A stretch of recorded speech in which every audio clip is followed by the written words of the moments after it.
Welcome to The Roll Forward, a podcast for the next wave of finance leaders, especially those looking to transform their roles by making smarter, faster, and more profitable business decisions using the power of technology and a forward-looking approach to finance. Listen in to learn how to get out of the back office trenches and become a more strategic partner within your organization. Hello and welcome to another episode of the Roll Forward podcast. My name is Joe Michalowski and this episode is brought to you by Mosaic, a strategic finance platform that transforms the way business gets done. Today, my guest is Jeremy Tsui, co-founder and CEO at Finley. Jeremy, thank you so much for joining me today. Thanks for having me, Joe. Stoked to be here. Yeah, really excited when you guys reached out to collaborate on this. Your background's awesome. And speaking of background, would love to hear more about it before we get going. So you mind giving everyone a quick intro of who you are and how you ended up starting Finley? Well, let's do it. Hi, everyone. I'm Jeremy Tsui, CEO of Finley. We provide software to help companies manage debt capital. In a former life, I was a debt banker at Goldman Sachs and saw how corporate borrowers constantly kind of made the same mistakes in managing their capital strategy and debt, and knew there was a ton of room for innovation in the space. Love to hear it. Yeah, really excited to dig in. And because of that kind of background about Finley, I wanted to do this whole episode about debt versus equity financing. Thought it's a topic I've wanted to cover for a while, never had the right person to talk about it, but you seem like the perfect person to talk about it. And so to sort of set the stage, I saw an interview that you all did with Billy Libby from Upper 90. And there was like a quote that stood out to me in the headline. It was, he said, "It's not how much you raise, it's how much you own." And that felt really indicative of this like debt versus equity conversation. So can you just set the stage by giving your take on what Billy was talking about there and why it's so important for startup founders? Absolutely. Billy has been an incredible partner for us at Finley, and I think he nailed it when he kind of said, "It's not how much you raise, it's how much you own." My take on it for strategic finance leaders and founders, managing capital and capital strategy, it's probably one of the less sexy things you deal with. But oftentimes it can mean the difference between your business thriving and being healthy financially or kind of stagnating. At Finley, we've talked to hundreds of startups and companies in this space who are kind of at that crossroads for debt and equity and what type of debt. And what we found is that a lot don't have a clear strategy for kind of the capital market side of the house. And oftentimes capital strategy can even be as important as go-to-market or product strategy, depending on the type of company you're running. Yeah, I think one thing that stood out to me is I wanted to ask, is this an area that you think founders don't put enough thought into until it's too late? Or is it something that is just so complicated that, they know it's important, but maybe aren't sure how to approach it? I'm curious, like what that foundation is for most startup founders. Yeah, I think it's probably a few things. It's really complicated. So there's kind of complexity that's native to the sleepy world of debt. And then personally, I think, information and technology around debt is probably where it was for equity 10, 20 years ago. In equity, you got Carta and AngelList and Crunchbase. And then when you look at debt, there's really not much out there. You kind of have to call up your banker from a Goldman or JP Morgan if you're really big and a client of one of those banks. But otherwise, in addition to the space just being really complex for a strategic finance or leader or founder who's got a lot on their plate, there's just not a lot of resourcing on the topic, unfortunately. Well, we're going to change that today because I felt the same way. When I do content for Mosaic, I'm like, okay, like I know that this is an important topic, but when I try to research it myself, I have the same issue. Like I can't find that much, especially dedicated to the startup world. You mentioned if you're really big, like you're already a customer of like Goldman or JP, and like it's different in a corporate environment versus, I'm a Series A initial finance hire, or I'm like a founder who hasn't even hired someone in finance yet and I have to figure all this out. And so you mentioned equity. It's the big one. It gets all the hype. It's the startup ecosystem darling. If you raise around, you can post it on LinkedIn, you can post it on every social platform imaginable, and it'll get all the attention. And debt just isn't the same way. There aren't endless amounts of articles about connecting with, debt providers and things like that.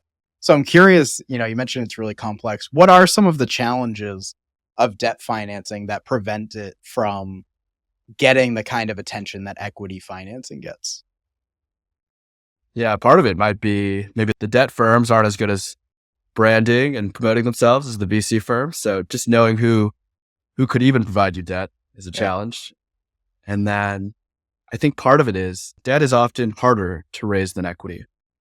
We don't typically see companies maybe at the seed stage or for the first round of financing really qualify for debt. And that's because oftentimes you need to show business performance history in order to secure that first debt line or credit facility. So that might mean as a founder or a finance leader, you're raising equity for that first round, that seed stage round, and then maybe a Series A, and then not until your second or third round, when you have some business performance history, do you qualify for debt. Gotcha. So, a question I wanted to ask was like how the challenge kind of evolves as the startup matures. So it sounds like, earliest possible stage, seed, Series A, like you just don't have that historical data. As you mature and you do have that historical data, what kind of challenges do you face still when trying to raise debt other than what you mentioned, which is just knowing who to go to, which is, step number one, which we'll talk about in a little bit, but curious. Yeah, I think for companies that qualify for debt, maybe they have a few years of track record. I think knowing why you're raising debt or what you're trying to achieve with your capital strategy can be just as challenging. A few examples or questions we get from tons of founders and leaders that we work with. Kind of, hey, how much capital do I need to hit that Series B, that Series C milestone? How important is, or how should I weigh the kind of the ownership question versus the runway question? Do I think debt terms will be more advantageous 3, 6, 9 months or 3 years, 4 years out? So I wish we had a crystal ball and all the answers, but these are some of the questions that are top of mind and really inform, why companies might go with equity or debt or different types of debt. Makes sense. I think that's really what I'd like to dig into for a bit here is, figuring out when it does make sense. And so I looked at Finley's website long enough to realize that I think the vision you all have is that there's a proper mix of debt and equity. This is not like hey, like stop raising equity. It's not important. Like go with the debt. This is really about finding your mix. And so the first question I'll ask about this is like, when does it make sense to pursue debt financing rather than equity? What is like the milestone a company has achieved, or what is like the situation they are in that says, okay, like, we're going to go with debt at this point rather than another equity raise? Yeah, that's a great question. For milestones, I think it really comes down to the type of business you're running. So one example is we work with a lot of fintech companies as kind of like a primary kind of use case or customer. So we'll work with Ramp or Parafin or Trip Actions. And there's a similarity to these fintechs where they actually need debt to power their operations. So in that instance, the milestone and kind of what you need to prove is really closely tied to the type of business you're operating. Beyond kind of the milestones and the type of business or industry that you play in, I actually think that having the right capital provider can be just as important as knowing when to raise debt or what type of debt to raise. Oftentimes we try to be prescriptive that your capital provider, whether it's, a Silicon Valley bank or, a city, they might be your business partner for the next 2, 5, 10 years. So just as important as knowing where to get milestone wise is who might be the best partner to help you get to that destination. That makes sense. So if you're a founder, as you are actually, so how do you think about finding your right mix? Or actually, let's start with where you just ended with finding the right partner. What are you looking for in a partner? So like, let's say I'm going to go the debt financing route. And if that's so important, what am I looking for when I'm going to go find a debt lender? I'm looking for great terms. No, but in addition to kind of what's in the contractual relationship with the debt lender, I look for one thing. I look for a capital provider who understands my business. As a startup founder, you're oftentimes venturing off into a land of uncertainty, you're building software in a new category, you're assembling a team, you're building in kind of an uncertain macro environment. But one thing I think your capital provider does owe you is understanding your business and showing you, hey, I have helped other Series A, Series B companies get to Series C and D and beyond. I understand fintech or software or whatever category of business you're creating, and here's my track record. And so I would look for capital providers who show that they understand your business and have a track record of extending capital to similar businesses. Yeah, it makes a lot of sense. I don't want to go with somebody that is fully on board with maybe like an e-commerce business and come in as like a fintech with a lot of lending needs and say, hey, I know you have no idea what we do, but please need some money here. And I think that makes a lot of sense. I want to dig deeper into the right mix. So if I'm looking at a balance sheet, how do I know if maybe my ratio, I don't know even know if there is a right ratio of like debt to equity for a startup founder, but if there is, like, how do I look at my balance sheet and say, hey, like, maybe I should go out and raise debt instead of equity here? Like, what's the thought process there? And yeah, how do I make the right mix on my balance sheet so that I'm, building my business efficiently and, as you said, owning as much as I can at the end of the day? That's a great question. This might be easier to just talk through examples of successful companies. Two examples that we run across a lot, or maybe common types of companies that YC and other VC investors like to invest in. I think historically, companies have not had a ton of debt on them, on their balance sheet. And so that might be because equity was really easy to raise. Debt investors were scared by software companies. But we're starting to see that change a little bit more now.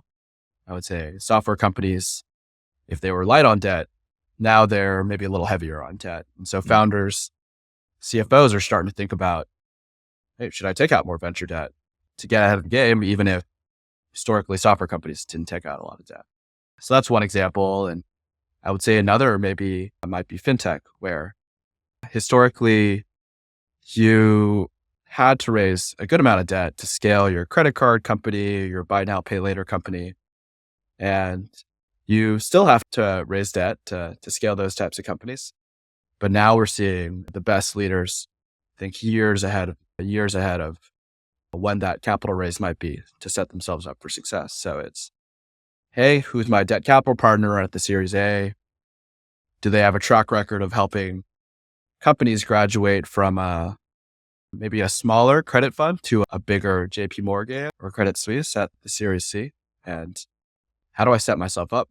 The right people, tooling, performance to get there. So just a snapshot of a fintech and software, and really how different profiles of companies might have completely different balance sheets, and both can be successful.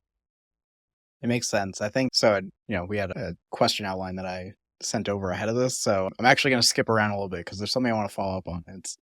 So part of this conversation about finding the right mix is it's a lot of process. So you mentioned, having that finance leader or the founder in seat who can look at that balance sheet and really look years ahead and figure out where they want to be.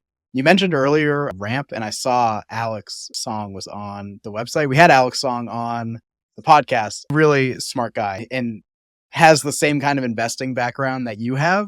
And so he isn't just head of finance, he's head of capital markets. And so someone like him has like an advantage in this standpoint where, he's from that world and maybe knows a little bit more about how to navigate it.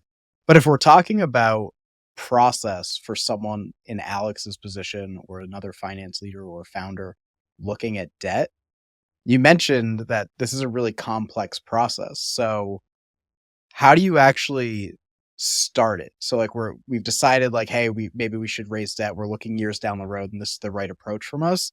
But like, what's my step one for going out and figuring out how much I can raise, what the terms should be and things like that? It's a great question. I think we mainly see two approaches for companies, and both can work.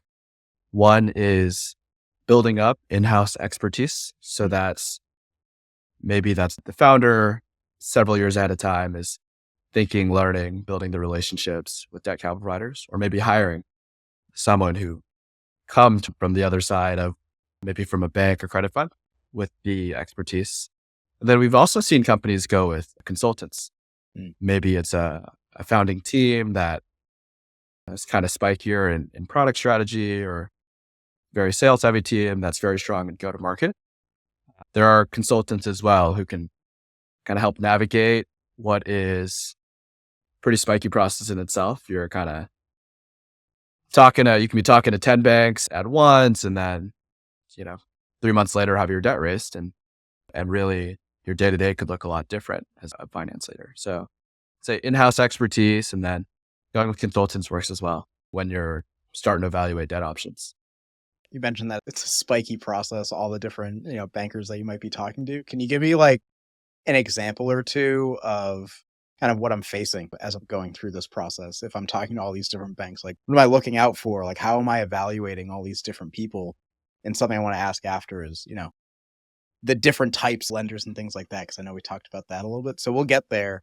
But yeah, curious a little bit about that spiky process. I want to feel like I'm in the shoes of someone, because I never will be. It's not a world that I'm ever going to be part of. But yeah, I would love to learn more about it. Yeah, I love it. I can nerd out about this stuff all day. So let's do it.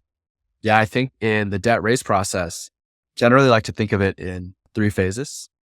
One might be the relationship building or introduction phase. So you're just meeting lenders, you're learning if they've worked with similar profile companies.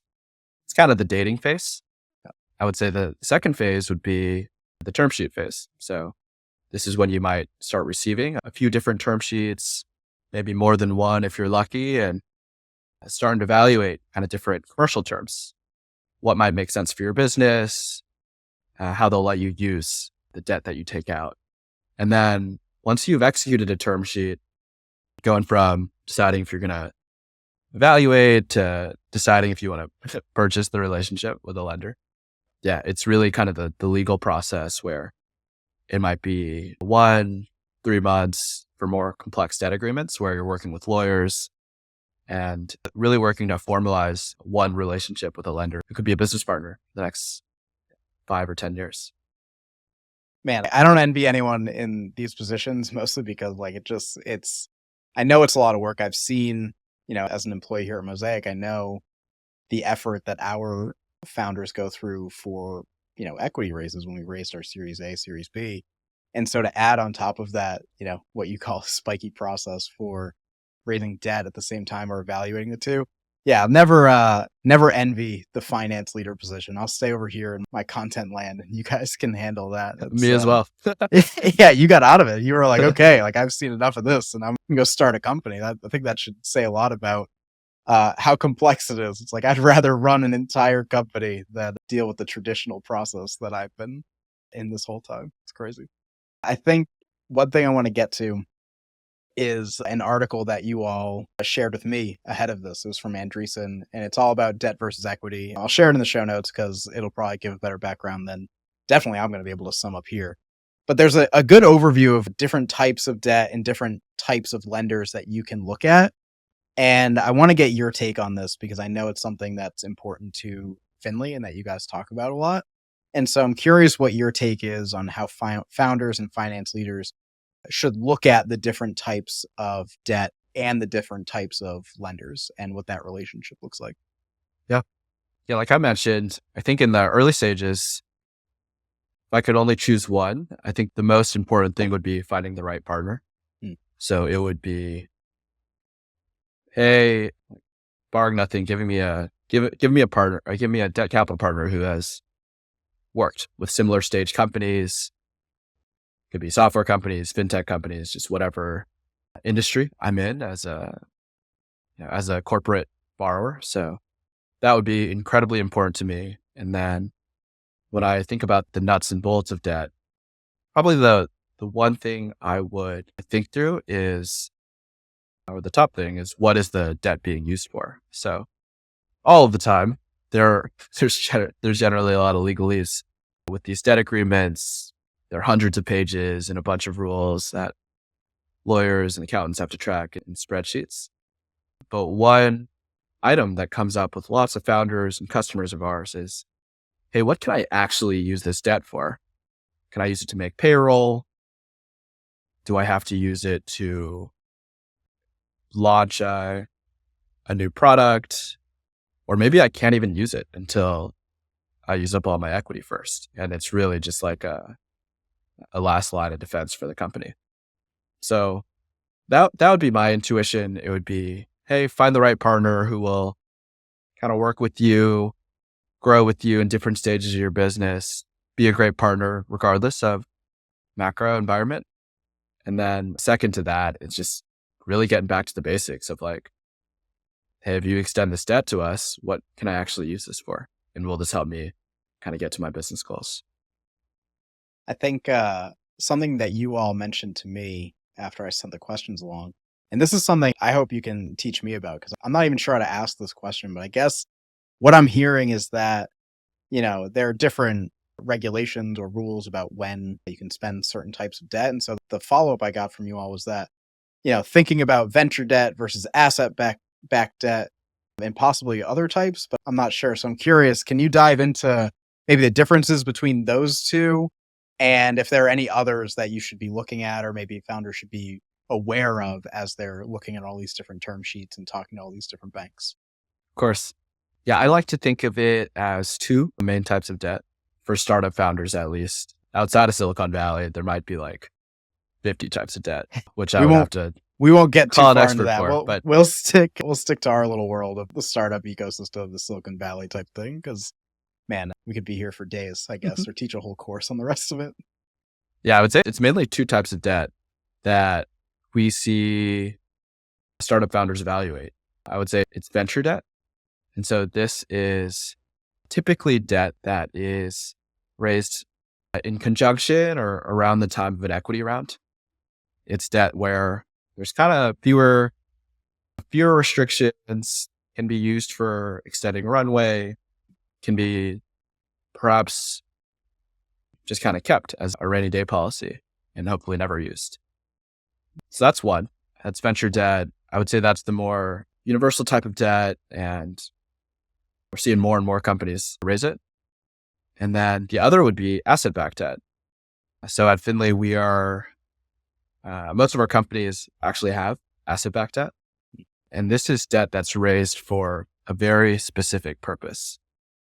In the instance of a lot of our customers who are fintechs, they are raising debt from an Atalaya or a Jeffries, and while these debt lines are much, much bigger than venture debt lines, there is one of the key kind of elements of the contract are, hey, you can only use this debt line for certain purposes.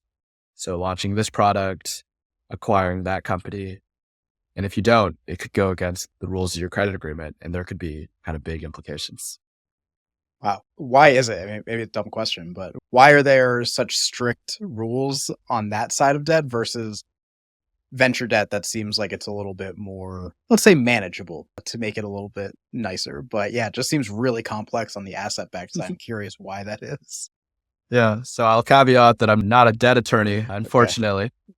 But yeah, the way I like to think about it is, as the debt lines or the loans get bigger and bigger, oftentimes in the tens or hundreds of millions of dollars, there generally has to be more kind of legal and other requirements to make sure that both sides are protected. So we'll see these asset-backed lines get to $200, $300, $500 million at times, whereas the venture debt lines are generally a little smaller in scale. So I think for that reason alone, just bigger dollars means more restrictions and guardrails. And don't get me wrong, venture debt can be complicated as well. But yeah, that's generally one trend that has stayed the same regardless of the environment or the lender and borrower.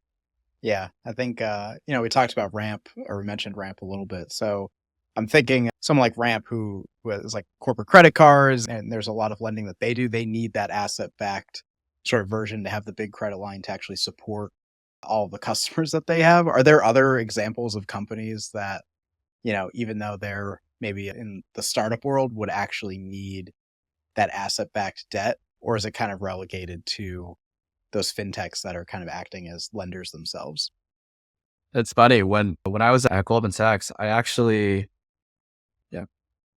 had the chance to work with startups, but a lot of my time was actually worked with companies outside of technology in Silicon Valley as well. Yeah. So from gym franchises to waste companies to retail stores, we're seeing asset-backed debt become kind of used more and more widely in all sorts of industries you wouldn't expect. So I think, I like to think what happens in tech and how you're seeing fintechs and other companies use debt, we'll start to see influence a lot of how debt is used more broadly. It's really exciting. Yeah, I think it's a common thing for people in Silicon Valley startups, tech startups, to think that is like the whole world, but it's such like a small sliver of the overall like ecosystem of different businesses you can run. So really cool to hear like, wasn't expecting gym franchise or waste company to come up in this conversation, but makes a lot of sense and probably important for, people to realize that there's so much more that goes into these thought processes depending on what your business is. And that's why, you've kind of said it a few times that finding that company or that lender that aligns with your type of business is kind of step one. It's almost the most important thing that you can do. So yeah, it just makes a ton of sense to me. I think that's right. Even just reflecting on, why debt might be more complex than equity. I think, I'm biased, but it's just much bigger than equity. I think we see all types of companies use debt, can be used for all these different reasons. Oftentimes the rounds are much bigger. So, all these are reasons that lead to why there's just more complexity and a wider range of capital providers you might date to find the right fit. Yeah. I think where I want to take this and kind of how I want to start wrapping up, because I want to be mindful of your time, is, you're building Finley to solve a lot of the pain points, the challenges that we've talked about today. And so, yeah, let's talk tech for a little bit. So curious, in your background, you were at Goldman, you were at other investment firms. What are pain points that you've experienced personally that told you, hey, like, we can't keep doing this maybe manually or spreadsheets. Like companies need a tool that hasn't existed before to kind of resolve some of these pain points. Curious what your personal experience was there. Oh yeah. I like to think I've been on both sides of it now. Yeah. At Goldman on the dark side of things, chasing corporate borrowers for their month-end reporting, and that now coming out of YC, kind of running a venture-backed company, working with so many different founders on educating, what would contribute towards a healthy relationship with their capital provider or lender. One analogy I like to use for why the problem might be so overwhelming and important to begin with is startups and their lenders kind of remind me of just kind of the average consumer and maybe their mortgage loan officer. Kind of at times when you're applying for a mortgage, you think, oh, why do I need to, send in pay stubs, and why do they need to know where I bank? But it's really just to protect both sides. It's to protect kind of the mortgage company from knowing that you're going to be a good tenant, a good mortgage applicant. And so similarly, there's all sorts of rules that startup borrowers have to comply with when it comes to entering these relationships with capital providers. But taking a step back, there's oftentimes hundreds of millions of dollars at risk. So the legal requirements are just there to make sure both sides are protected. Yeah, makes sense. And I think the Finley website is Finley, CMS. And so I know you're not the traditional CMS, but that's what it feels like to me. It's kind of like your central hub for all things sort of debt management, credit management, things like that. I'm curious, you mentioned on the website, like Finley's assistance in helping or changing a way finance team scales. I'm curious, like, how does that work? Like, what is Finley doing that kind of either takes the place or supplements a hire that maybe didn't exist before? What are processes that you would probably have to hire for as a startup that now, a tool like Finley can kind of help out with? Yeah. So at Finley, we see ourselves as a standard part of the CFO stack. So as a CFO, there's so many things you need to run your business. process payroll, you know, kind of manage your taxes, maybe get audited. We don't do any of that at Finley. But the specific high stakes problem that we're solving is we're empowering the CFO or capital markets team or finance org to really streamline the way they interact with their lender. So the Goldmans and JP Morgans of the world. One example might be, you know, CFOs of leading companies and customers of ours are logging in daily or weekly and then actually able to request funding from their capital providers through the web app and kind of track everything in one place. So in the old world, it's kind of putting accounting data in spreadsheets, requesting wires via email. And in the new world, similar to how like a TurboTax or Bill kind of put everything in one place. We believe that the future of capital markets is centralized and happens kind of in app. Yeah. Love it. I mean, as you know, what Mosaic is building is the same idea, but for FP&A really is like that financial planning and analysis. So anything that can get those finance leaders out of the weeds and the kind of grunt work of anything, whether it's emailing about wires or things like that, if you could centralize literally any part of a finance person's day and automate wherever possible, that really just opens them up to be more valuable partners in the business. Because if you're wasting all your time kind of in the weeds in the background on things that could be automated, getting all that accounting data organized in spreadsheets, probably just don't have time to be as valuable as the company needs you to be. So I love that. You got to do a lot to run the business. So we're trying to make their lives easier in just one component. Love it. I want to kind of wrap up here with a question that we ask everybody that comes on. So if you've ever listened to the show, you know where it's going, but it's my favorite question. So I will ask, what is one thing that you know now that you wish you knew at the start of your career in finance? Oh, that's a great question. One thing. Yeah, I think for me, maybe this is just specific to me, but I think just not being afraid to ask for favors, ask for help. I think back to early times in my career, whether it's something like wanting more responsibility at work or maybe even something sillier, like getting picked to go to that sporting event that the office had tickets to. Yeah. I think fast forward to now, one of my favorite things about Silicon Valley is just how everyone has just been incredibly generous in wanting you to succeed. I think in building a company, you need a lot to go right. You need a little bit of luck, but kind of one constant I found is, asking for help for introductions or early partners from a product standpoint, or even kind of, finding forward-thinking, talented young folks to irrationally join an early-stage startup. I found that so many people want to help, want to be part of the journey, but oftentimes it can be kind of daunting and you'll never know unless you're willing to ask first. I love that. I think the reason that's my favorite question is that the lesson, and I say this a lot, but it's never like, I wish I knew more, Excel shortcuts in my younger days. It's always something that is a bit broader and applies to anyone, like it's not just finance. So I always learn a lot from those questions. I take a lot away from it. One day I will collect all of these tips into something career-oriented for the finance community, but that is yet to come. But anyway, so Jeremy, I just want to say thank you for taking the time. I know getting into the weeds on debt, equity, things like that is not, maybe the most fun part of your day. You probably left investment banking for a reason to start the company. But I learned a lot. I think a lot of other people will too. I want to turn the floor over to you. Where can people go to connect with you, to learn more about Finley? Anything you want to plug or promote, the floor is yours. Take it away. So thanks so much, Joe. No, I had a pleasure today. I could nerd out about debt and equity and capital markets on end. So thank you for cutting me off.